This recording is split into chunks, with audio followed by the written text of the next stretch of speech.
Bonjour tout le monde, on se retrouve aujourd'hui pour le déballage d'une boîte collection. Donc, Ancient Game of Azaya, donc Ludos et volume 1. Il y a un volume 2 qui s'en vient qui est Africa.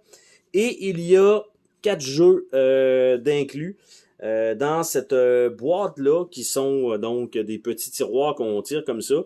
À l'arrière, donc ça nous dit pas grand-chose à part que il y a un carton qui est collé par-dessus une autre boîte. Un peu, ça sert comme à rien. Mais on a le jeu Youth qui est 2 à 4 joueurs, ou 2 ou 4 peut-être, ou 2 à 4. On a Azami Shogi qui est 2 joueurs. On a Jarmo, 2 joueurs. Et on a Bag Shal qui est 2 joueurs également. Donc autant dire que c'est plutôt des jeux versus et relativement abstraits. La boîte est quand même jolie. Ça, par contre, c'est accrochant un petit peu qui a mis le fond enfoncé. Par contre, vous voyez, sur le dessus, toute la partie carrée est de plus collée sur la boîte. Ce qui fait que si vous mettez d'autres boîtes par-dessus, ben, c'est comme, c'est pas à plat directement. Un peu dommage, donc ça veut dire que cette boîte-là doit être sur le dessus. À noter aussi que chaque jeu peut être acheté individuellement dans un petit emballage, genre un petit sac en tissu. Vous pouvez les acheter séparément. C'était plus avantageux pour le lot des acheter dans une boîte complète comme ceci. Donc, on va commencer par Bag Shal, donc qui prend à peu près une vingtaine de minutes. On va voir si ça sort bien premièrement. C'est quand même relativement serré pour sortir ça. Et c'est une petite boîte comme ceci. Donc voilà, et on a la petite boîte, la petite présentation. À l'arrière, on a comment ça se joue et le contenu. Donc on va regarder ça ensemble, qu'est-ce qu'on a là-dedans. Donc ça, évidemment, si ça arrache, vous êtes foutu. OK? On va dire ça comme ça. Donc on a le livret d'instruction, qui est comme, il y a un fini tissé sur le livret d'instruction, qui se déplie comme ceci, plutôt que dans l'autre sens. Donc voilà, donc on a ça. Et on a un petit sac avec le contenu à l'intérieur. Donc ça, probablement que ça pourrait aller dans le fond. Et le petit sac, quant à lui, qu'est-ce qu'on a là-dedans? On a un petit tapis en tissu pour le jeu. Et on a quelques pièces, donc en bois, de 2 couleurs, tout simplement. Donc presque la même shape, mais de 2 couleurs. Et on a le petit tapis, pas super gros, qui n'est pas réversible. Ah, en fait, je disais pas irréversible, mais oui, il y a quand même un dessin de ce côté-là. Et on a ça de l'autre côté. Donc, probablement, on s'entend que ça doit être juste joué de ce côté-là, mais c'est ce qu'on a donc dans ce petit sachet-là. C'est une map, un plateau de jeu, si on peut dire, donc qui entre là-dedans, qui était plié sensiblement en 4, je pense. Donc, ça, et les petits pions. Donc, rien de plus. Très, très, très abstrait, évidemment. Ça donne, oui, une certaine classe qui a émis le petit sachet. Cependant, dans le fond, au prix que c'est payé, OK, c'est comme ça que je dirais ça, là, au prix que c'est à peu près une soixantaine de dollars pour les 4 jeux. Le truc, c'est que là, vous avez une boîte avec une enveloppe dedans qui contient les composantes. Vous pourriez enlever les petites enveloppes et juste laisser ça dans les boîtes, ça ferait aussi bien le travail. Là, vous rajoutez une étape de plus. Je comprends pour le transport, c'est parfait, mais il faut quand même traîner les règles qui sont pas dans la petite enveloppe. Et ça aussi, ça va me déranger si jamais ça déchire, c'est foutu. Donc, ça sortira plus parce que sont vraiment, c'est quand même assez serré là, comme boîtier. Après ça, Youth. Donc, ça comme ça. Petite boîte de l'autre côté. Donc, on ne s'attend pas à avoir énormément de matériel non plus. Donc, on a les règles sur le dessus comme ceci, qui sont en anglais. Le même genre de pamphlet qui se déroule, qui est un peu, je veux dire, un peu moins long que l'autre. À peu près pareil, finalement. Donc, voilà. Ça, c'est un jeu de course et il y a une mini-expansion, donc inclus. Donc, un jeu de course de chevaux. Et il n'y a rien d'autre dans la petite boîte, il y a juste la petite pochette ici. Donc, quand on ouvre ça, C'est quand même des belles pochettes, là. Je vais pas vous le cacher, là. Mais malgré tout, il y a quand même des fils qui dépassent et tout.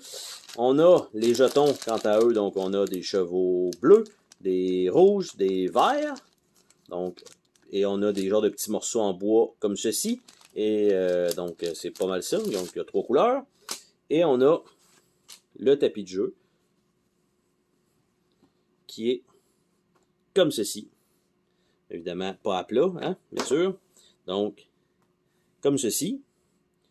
Et qu'il est réversible et n'est pas pareil donc des deux côtés. Donc, on a quand même le choix de ça. Donc, ça, c'est quand même joli. C'est ultra coloré, on s'entend. Donc, c'est des jeux qui existent déjà. C'est pas des nouveautés. C'est des... Quand vous cherchez ces jeux-là séparés, vous allez tomber sur les vieilles versions de ces jeux-là qui datent des années 1700, 1800. Et ils ont juste donc repris, ils n'ont pas eu besoin de payer nécessairement de licence à personne pour publier ce jeu-là. Ils ont fait un beau petit package en payant quelques artistes.